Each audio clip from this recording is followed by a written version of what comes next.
Now, the adult Christ's first miracle on record, at least according to the biblical canon, was to liven up a party with enough wine to get more than 1,000 people happily drunk. Jesus at the party enjoys himself. He eats and drinks, and then changes water into wine. The miracle at the wedding in Cana is a puzzling story for some Christians, even troubling to others. And some people can't help but ask themselves, why would Jesus do something like this at all?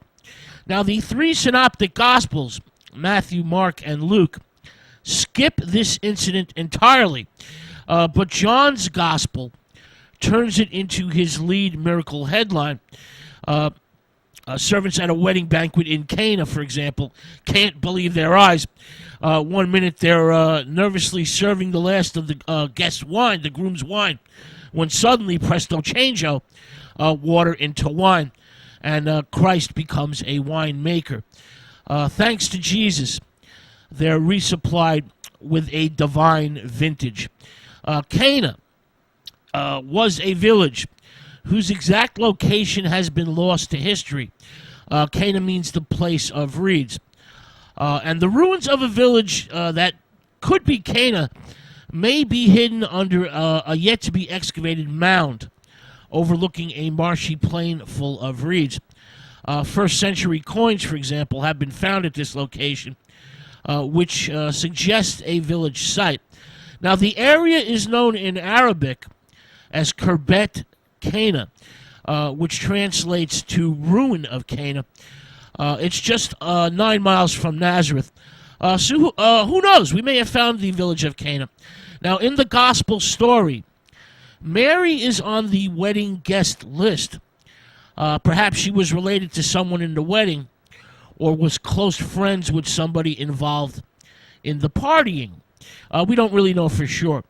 One Gnostic copy of the story, written in the 2nd century A.D., says that John the Apostle, as well as the gospel author, of course, was actually the groom at this big shindig. Another Coptic tradition tells us that Mary and John's mother were sisters, and that Jesus and John were in fact cousins. Now, whatever Mary's relationship to the newlyweds, she acts like more than just a guest and helps to run the celebration. Mary knows that the wine is running out even before the groom does. And the groom, of course, provides the food and drink. Mary also knows before the master of ceremonies does, and he keeps the banquet running smoothly. The servants also follow Mary's directions. So we have numerous clues that Mary is much more than just a guest at the wedding in Cana. Now, running out of wine was, in fact, a big deal.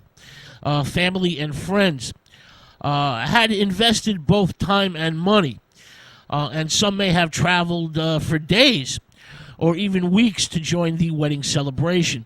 So the guests have every right to expect honor in return. The best hospitality, the best food and wine that the groom can afford. So, running out of wine is a big deal. It makes the groom look bad. In fact, it would make him seem to be a cheapskate or a skinflint, which is not a good way to start off a marriage. Now, sending out for more wine at the last minute, well, could have been super expensive, since the groom would be in no position to haggle over prices. So Mary takes the problem to her son, Jesus. Now, Christ at first refuses to do anything, but soon changes his mind when he sees a connection between his destiny as the Messiah and what his mother Mary is asking him to do.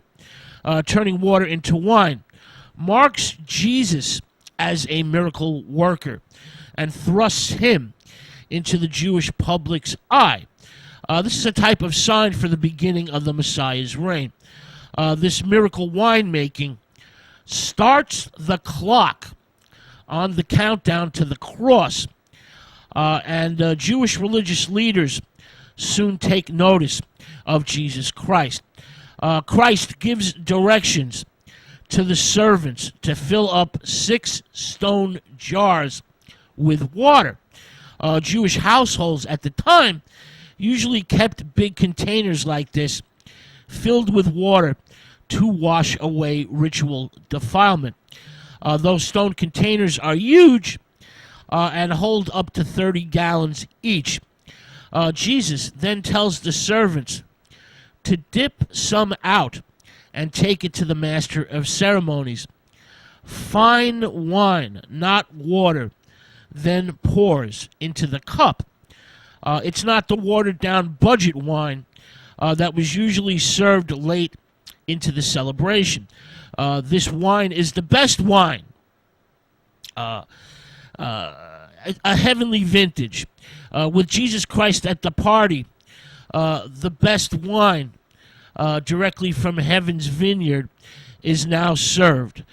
Christ reveals his divine glory for the first time at the wedding in Cana.